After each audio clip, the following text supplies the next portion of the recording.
Getting a good knowledge of the ideal anatomy will facilitate the identification of structures in ultrasound. We continue with the second segment of this lectures. Ovaries. Most females have two ovaries, one on each side of the uterus. They are about the shape and size of an almond and have two key functions: producing hormones and releasing eggs. At birth, two ovaries contain approximately 700,000 oocytes, which are immature eggs. When a person reaches puberty, these eggs begin to develop and mature inside the ovary follicles. Around once each month, the ovaries release a mature egg. This process is known as ovulation, and it is part of the menstrual cycle. It is also what makes pregnancy possible. The hormones the ovaries produce regulate the menstrual cycle. They also influence the development of female sex traits, facilitate pregnancy, childbirth, and breast milk production,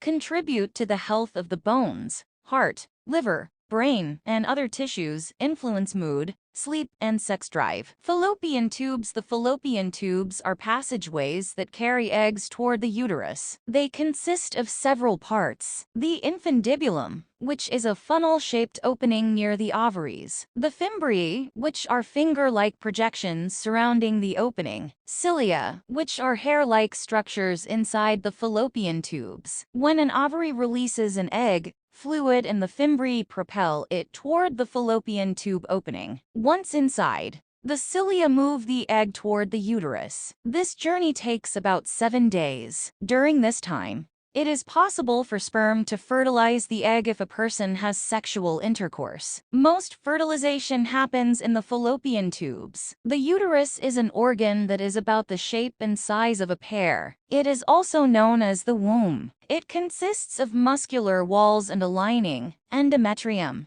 that grows and diminishes with each menstrual cycle. After ovulation, the endometrium gets thicker in preparation for a fertilized egg. If not fertilized, the egg dies, and the lining of the womb sheds after around 2 weeks. The lining breaks down into blood, which then leaves the body through the vagina. This is menstruation, also called a period. If an egg does become fertilized by sperm, it will implant into the lining of the uterus and begin to develop. The cells divide and grow, becoming an embryo. Over time, it grows into a fetus, which receives oxygen and nutrients from the placenta via the umbilical cord. When it is time for the fetus to be born, the uterus begins strong muscle contractions that dilate the cervix and push the fetus out. The cervix is a cylinder-shaped neck of tissue that connects the vagina and uterus. Located at the lowermost portion of the uterus,